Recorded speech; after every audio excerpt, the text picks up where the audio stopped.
percaya atau tidak, di dunia ini manusia hidup berdampingan dengan makhluk lainnya yang tidak kasat mata. Mereka seringkali disebut makhluk astral atau makhluk halus. Secara kasat mata, makhluk-makhluk itu memang tidak terlihat, namun mereka bisa benar-benar ada di sekitar kita.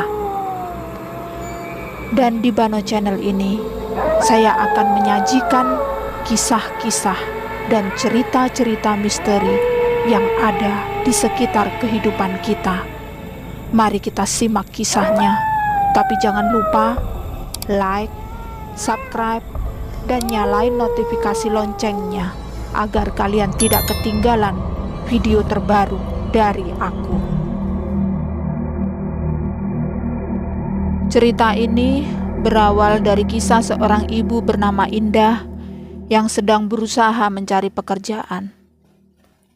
Dari pagi dia menyusuri jalan-jalan di Jakarta. Dia berjalan mendatangi warung-warung makanan dan toko-toko untuk menanyakan lowongan pekerjaan. Namun sampai siang hari, Indah tidak mendapatkan pekerjaan yang dia harapkan itu. Dengan muka yang penuh harap dan kelelahan, dia tetap berjalan, menyusuri jalanan kota, sambil berharap ada orang yang mau menerimanya untuk bekerja. Indah sangat mengharapkan pekerjaan itu, karena ingin membantu perekonomian keluarganya. Suaminya hanya bekerja sebagai guru honorer, yang gajinya tidak cukup untuk biaya hidup sekeluarga. Maghrib pun tiba. Dengan langkah gontai, Indah masih berjalan-jalan di daerah Cakung Kayu Tinggi.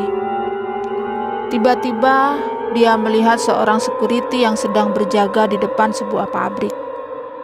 Sepertinya pabrik pembuatan kompor. Indah lalu menanyakan apakah ada lowongan di pabrik tersebut. Security itu pun bilang, "Ada, Bu." Dan mulai besok, Indah bisa mulai bekerja di sana. Masuk kerjanya dibagi 2 shift, masuk pagi dan masuk sore, dan terkadang juga ada yang lembur sampai pagi. Demi mendengar omongan security itu, Indah merasa senang sekali, tanpa curiga karena banyak ada tes dan bertemu pihak pemilik perusahaan dulu. Tanpa pikir panjang, Indah menerima pekerjaan itu. Indah pun pulang ke rumah dengan gembira. Sesampainya di rumah, dia bilang ke suaminya bahwa dia sudah mendapatkan pekerjaan dan mulai besok bisa mulai langsung bekerja. Besoknya Indah bangun pagi, lalu mempersiapkan makanan buat kedua anaknya dan juga suaminya. Ia menyelesaikan semua rutinitas pekerjaan rumah seperti biasanya. Jam 5 sore, Indah bersiap-siap untuk berangkat kerja. Indah berangkat sendiri naik Metro Mini 45. Sesampainya di tempat kerja, dia didatangi security yang kemarin dan diantarlah Indah ke dalam sebuah gudang. Di sana banyak sekali pekerja-pekerja yang lain. Sambil berkenalan, Indah lalu bertanya kepada salah seorang pekerja di sana. Namun orang itu tidak menjawab. Dia hanya memperlihatkan cara memasang sumbu kompor. Tanpa bicara lagi, Indah pun melakukan pekerjaan itu dengan tekun. Namun, anehnya, semua orang yang ada di sana tidak berbicara. Mereka hanya fokus bekerja sambil sekali-kali mengangguk-nganggukkan kepalanya. Indah berusaha menahan rasa kantuk dan capek karena baru beradaptasi dengan pekerjaannya ini. Tak terasa sudah subuh. Indah pun bersiap-siap untuk pulang. Dia bergegas keluar dari gudang dan berjalan menuju jalan raya. Karena Metro Mini sudah tidak beroperasi, akhirnya Indah pulang naik ojek. Besoknya Indah masuk pagi, jam 9 dia berangkat diantar oleh suaminya. Sesampai di tempat kerja, dia langsung bekerja memasang sumbu kompor, memindah-mindahkan kompor, serta mengemasnya ke dalam kardus. Singkat cerita, maghrib pun tiba. Indah lalu beristirahat sambil menunggu sang suami menjemputnya. Sementara di depan, suaminya sedang menunggu Indah keluar dari pabrik. Karena sudah setengah jam Indah tidak kunjung keluar, akhirnya sang suami bertanya kepada seorang satpam yang kebetulan sedang bertugas dan tidak jauh dari lokasi. "Pak, kok istri saya belum keluar-keluar dari pabrik ya? Seharusnya kan sudah keluar sejak setengah jam yang lalu," tanya suaminya Indah. "Pabrik yang mana, Pak?"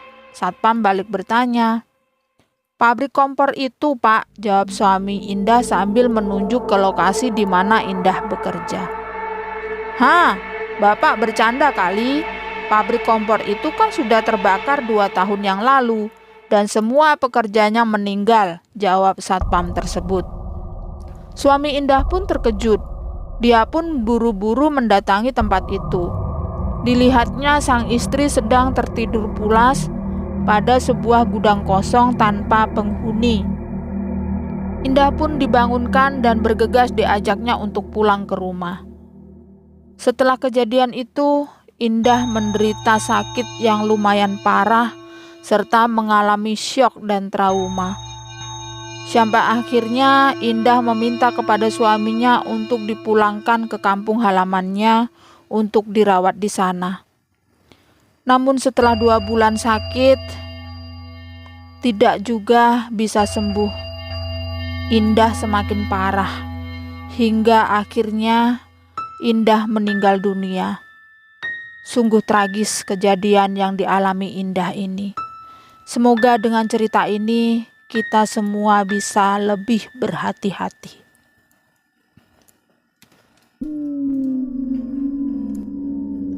Sampai di sini dulu kisah misteri yang bisa saya suguhkan, dan tetap nantikan cerita-cerita seram yang akan